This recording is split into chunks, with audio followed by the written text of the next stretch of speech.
The girl wakes up. There's a stick jammed in her mouth. She tries to undo the belt, but it's locked tight. No way to get it off. Yoga Pants glances across the riverbank and spots a woman sporting a mouth gag. Crystal, though, isn't fazed. She fishes out a tiny wire from her brooch, rubs it against her hair to generate static, then places it on a leaf floating on the water to figure out which way to go. After seeing Crystal stroll off, Yoga Pants doesn't buy it. Instead, she tags along with the guy next to her. They end up in an open field. Out of the blue, a bunch of hapless folks are walking in from all directions. Right smack in the middle of the field, there's a massive wooden box. Target, the hat-wearing dude, approaches it, super curious. The moment he pries open the wooden door, Yoga Pants and the others freak out and scramble to hide. The wooden door swings open, and what do you know? A Peppa Pig steps out. Target senses something's off. He walks up to the box and reaches inside, pulls out a rack loaded with weapons. The others see this and rush over, eyeing the weapons. But Yoga Pants notices a paper bag on the wooden board nearby.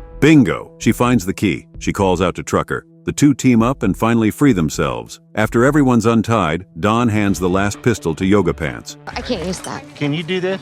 Yeah? You can squeeze the trigger then. Trucker, the thoughtful one, comes over. He shows Yoga Pants how to disengage the safety and use the gun. Out of nowhere, bullets start flying from the bunker in the distance. It scares everyone into scattering. Just when Yoga Pants thinks she's in the clear, bam, she's down for the count. Trucker's frozen in shock. He ducks behind the wooden box, and guess what? He discovers Dead Sexy hiding inside the box. Trucker listens to the gunshots and figures out where they're coming from. All of a sudden, some crazy guy charges toward the bunker with two guns blazing. Dead Sexy sees this and bolts for the jungle, but she trips and falls. Trucker thinks she's a goner. Then he hears her cries for help. He rushes over and finds her body pierced by a sharp spike. In a fight-or-flight moment, Dead Sexy ignores the pain and crawls out. Trucker helps her up and they run, but Trucker steps on a booby trap. Meanwhile, the rest manage to escape to the jungle. They're on the run, trying to avoid getting shot. Then, a spiky protective net blocks their path. They quickly take off their coats, toss them on the net, and climb over. As Target's about to climb, arrows rain down on him. Target knows he's doomed. He turns around to fight the hunter, but the hunter's hiding in the dark. In no time, Target's on the ground. The three survivors dash into a convenience store. The old couple inside sees their weapons and immediately throws up their hands. The trio thinks the couple's harmless, so they let their guard down. They block the door with a box. Staten Island intimidates the couple, and they reveal they're on a deserted island in Arkansas. Staten Island demands a phone and dials the police. He tells them about the hunting spree, but the police seem to be stalling. I am at a gas station. Could you please just trace the call? That's a great idea. We'll trace you, sir. At that moment, the woman's starving. She grabs a loaf of bread and starts munching. Next thing you know, she can't breathe and foams at the mouth. Staten Island turns around and finds the old couple armed to the teeth. They toss a gas bomb.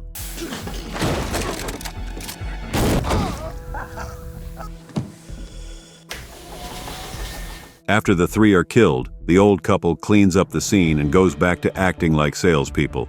Soon, someone contacts the couple, telling them more prey's on the way. The old woman spots Crystal approaching through the window. Crystal walks in, cool as a cucumber, and asks for a pack of Ledford cigarettes. She pulls $20 out of her sock. As the old woman's giving her change, the old man secretly grips his gun. The change Crystal gets back seems off, $1 short. Crystal loses it. She slams the old woman's head down, jumps over the counter, and fires a shot.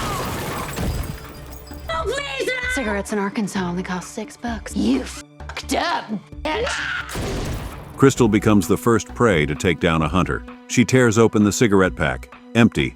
In the storage room, she finds the bodies of 3 previous survivors. She grabs the bullets and heads out. She's eyeing the car, thinking of making a getaway. But being cautious, she notices the door handle's rigged with a bomb. Just then, the hunter's accomplice radios in, realizing the couple's out of contact. Crystal hides in the grass. A drone flies over to search for the couple. Out of nowhere, someone else shoots down the drone. The shooter walks out, ready to drive off. Crystal figures the guy might be another prey. She warns him about the bomb in the car.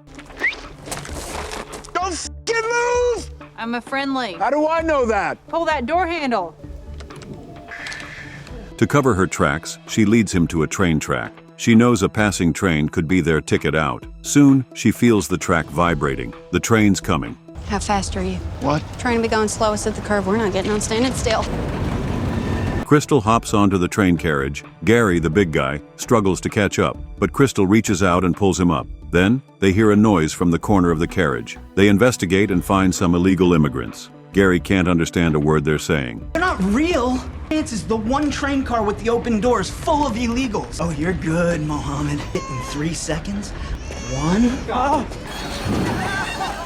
All of a sudden, the Border Defense Army stops the train to search it. To avoid suspicion, Crystal tells Gary to ditch his weapon. They get off the train for a routine inspection. Gary tells the army that he's not a refugee but an American. He spills the beans about being hunted and hopes they'll take him back home. But the language barrier is a bummer. The soldier just turns around and leaves. Then, a refugee from the carriage comes over and tells Gary in English that the police won't believe him.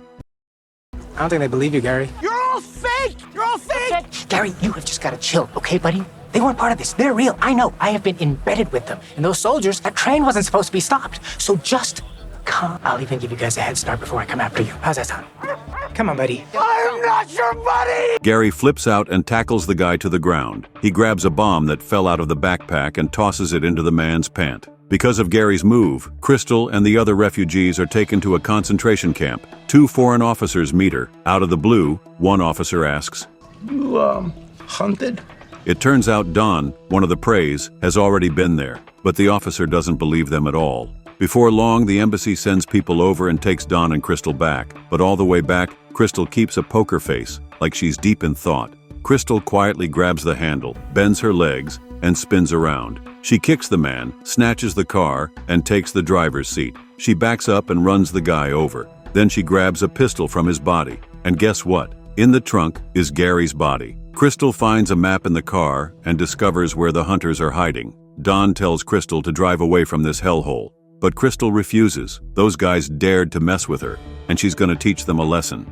Turns out, not long ago, a group of upper-class elites were chatting and joked about hunting the lower class. It was just a casual joke, but a hacker dug it up and posted it online. Soon, a bunch of keyboard warriors fanned the flames and launched a vicious online attack on these rich folks. The rich people get revenge on their minds and decide to plan a real hunting game. Their first targets are the 12 netizens who were the most vocal in criticizing them online, but they didn't realize they grabbed the wrong woman. They kidnapped Crystal, who served in the Afghanistan war. Crystal knows that even if they escape, those behind it will come after them, so she decides to find the rich people's hideout and wipe them out once and for all. Then, the 2 of them go back to the original grassy field, according to the map. And yep, there are a few hunters discussing things in the nearby bunker. When a man comes out to relieve himself, Don catches his attention by holding Peppa Pig. After taking care of the man, Crystal deliberately makes a noise above the bunker to put them on high alert. Then she sends Peppa Pig in. The hunters panic and start shooting at it. When a woman realizes it's her beloved pig, she's heartbroken. But the next second, Crystal bursts in. Crystal shoots and makes the hunters run for cover. Just then, a woman picks up a bow and arrow, but she misses. Crystal quickly grabs the bow and shoots the woman in the stomach. Now there's only one old man left. He spots the weapons on the ground.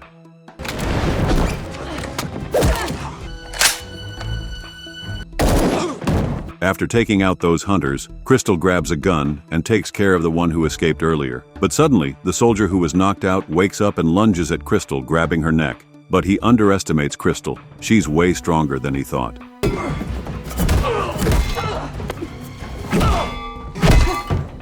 Crystal picks up a pistol and tries to force the woman to tell her who's pulling the strings. Just then, Don walks in and asks Crystal to spare the woman's life since she's a woman.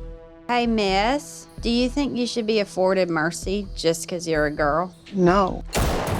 Suddenly, the radio crackles, and it calls out Don's real name. Turns out, Don is also one of the hunters in this gang. The 2 of them immediately point their guns at each other, and Don tries to make excuses.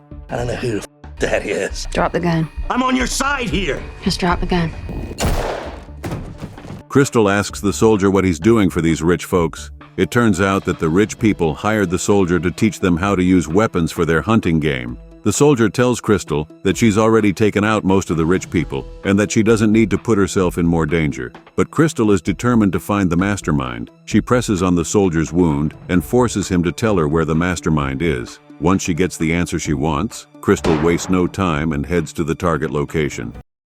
She arrives at a manor. The mastermind has been keeping a close eye on Crystal's every move. She tells Crystal to put her pistol into the mailbox slot or she'll detonate the C4 bomb at the gate. To have a fair fight, Crystal has to put the gun in. Then she slowly walks into the room and finally meets Athena, the mastermind. Athena reveals all the truth about this game. Crystal was just caught by mistake because she has the same name as the person they were targeting. So who am I? Crystal? Babe, you got the wrong Crystal. There's another Crystal May Crazy back home, but she spells May with an E. I get her mail sometimes. Since she retired, Crystal has been working as a cab driver, feeling frustrated. Now she finally has a chance to let out all her pent-up frustration. After learning the truth, Crystal doesn't hesitate. She grabs a weapon and starts fighting with Athena. Athena has been training for months and is clearly a match for Crystal. Crystal throws a kettle, then a juicer, and then grabs a wine bottle and flings it. That's my 1982 Lafitte. Athena catches it and carefully puts it down. Crystal charges forward and lands a flying kick. Unfortunately, Athena gets her hands on a shotgun and starts firing like crazy at Crystal. Crystal runs upstairs. Athena follows and manages to take control of Crystal's gun. After a brutal hand-to-hand fight, they both collapse to the ground, exhausted. But then Athena picks up a meat grinder and smashes it at Crystal. However, Athena makes a careless move, and Crystal strikes her in a vulnerable spot. Just like that, Crystal manages to take out all the hunters in the game. Then she picks up a blowtorch, grits her teeth, and uses it to stop the bleeding from her wound. She changes into Athena's clothes and becomes the new mistress of the manor. Finally, Crystal takes the manor's dog and boards a private plane that's been waiting for her. Is that gonna be a problem? Certainly not, ma'am. No. How is it? It's great. This film is called The Hunt and was released in 2020. Many viewers said that at the beginning, they couldn't figure out who the protagonist was. They thought it was Yoga Pants, but she was killed off right away. So, did you guess it right? If you like this video, remember to give it a thumbs up and subscribe. See you next time.